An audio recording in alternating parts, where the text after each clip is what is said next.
Во 1241 година убиен е исландскиот писател и историчар Стурулсон Снори, автор на најобемните саги за норвешките кралеви.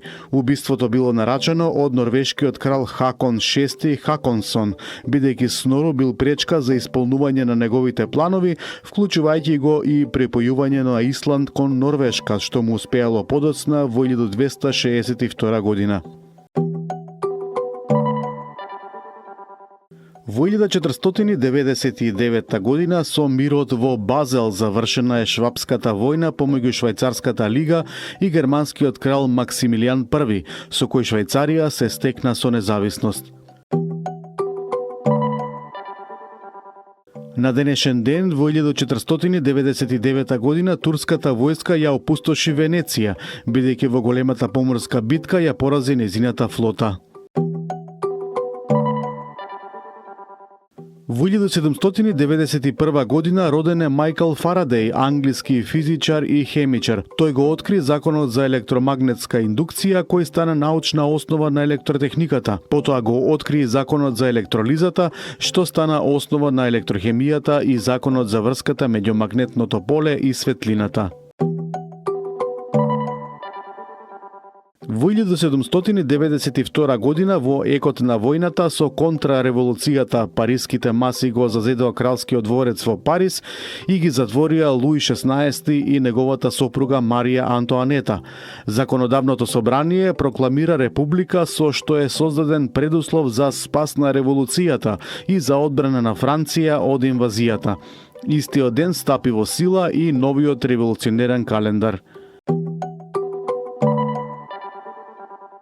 На овој датум во 1862 година американскиот председател Абрахам Линколн објави декрет според кој од 1 јануари 1863 година на сите американски робови им се дава целосна слобода. Тоа беше резултат од долготрајната борба на прогресивните сили на американската граѓанска војна, која бараше брза и неодложна акција за ослободување на обесправените црнци. Во 1895 година роден американскиот филмски и театарски глумец по потекло руски евреин Муни Вајсенфройнд, познат како Пол Муни.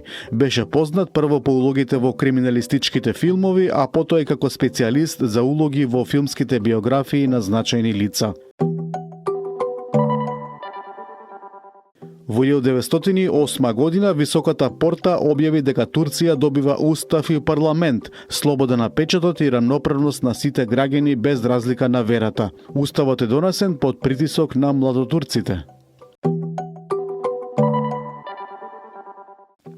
На денешен ден, во 1944 година, во една битка на партизаните против балистите кај селото Премка, Кичавско, откако беше тешко ранета, умре Ибе Паликуќа, народен херој на Македонија. Во 1946 година во Народна република Македонија се одржаа првите избори за Уставотворното собрание.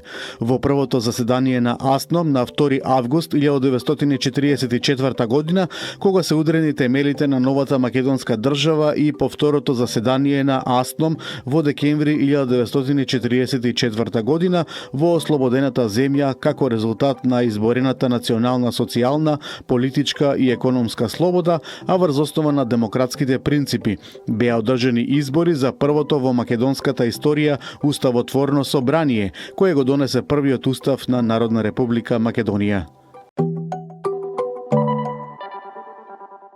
Во 1980 година почна отворениот судир меѓу Иран и Ирак. Ирачките сили навлегоа во југозападниот дел на Иран со цел да се воспостават контрола над стратешки значајната делта Шат ел Араб на влезот во Персискиот залив. Во 1986 година во Струга умре доктор Димитар Хрисохо, редовен професор на Медицинскиот факултет во Скопје и основач на клиниката за нефрологија при Медицинскиот факултет во Скопје. Автор е на повеќе од 200 научни трудови и се смета за еден од пионерите на кибернетскиот пристап во медицината во Македонија. На овој датум во 1991 година за прв пат во Македонија беше изведен светиот чин опход на моштите на Свети Климент Охридски чудотворец, основоположник на македонската и на првата словенска православна црква и втемелувач на националната самобитност на македонскиот народ. Во 1992 година на пленарна седница на Генералното собрание на Обединетите нации од работата во работните тела беше исклучена Југославија. На југословенската мисија во ООН и беше дозволено да контактира со Советот за безбедност и со други надлежни тела во Обединетите нации. Во 1996 година австралиецот Боб Дент, болен од рак, стана првиот човек во светот кој изврши самоубиство врз основа на закон за еутаназија. Медицински лица му помогнаа со помош на смртоносна инјекција да изврши самоубиство. На овој датум во 2020 година, во 81-та година од животот во Скопје, почина Градимир Јовановиќ Киби, бардот на македонското радионовинарство.